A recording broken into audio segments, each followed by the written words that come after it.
آب زمزم لے لیں اور اس میں اور پانی بھی ڈال دیں، لیکن سورہ فاتحہ 7 مرتبہ، قل هو اللہ شریف 7 مرتبہ، اور لا تبقی ولا تذر، لا تبقی ولا تذر، لا تبقی ولا تذر 3 مرتبہ، یہ پانی پر دم کر کے اس کو پلایا کریں۔ اور اگر وہاں کسی مدرسے میں ہو جائیں تو 6 لاکھ مرتبہ سورہ اخلاص قل هو اللہ احد کو 6 لاکھ مرتبہ پورا کر کے پانی پر دم کر کے اگر اس کو دے دیں،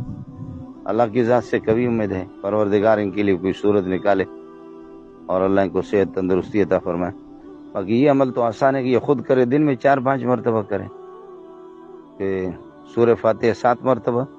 اور قل هو اللہ 7 مرتبہ، لا تبقی ولا تذر 3 مرتبہ، پانی پر زمزم پر دم کر کے پیا کرے، پلائیں اس کو۔ باقی وہ 6 لاکھ سورہ اخلاص والا وہ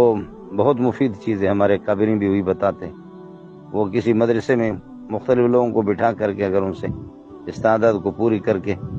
زمزم پر یا کسی عام پانی پر دم کر کے ان کو دے دیں، دعائی کر سکتے، سب بارگاہ الہی کے محتاج۔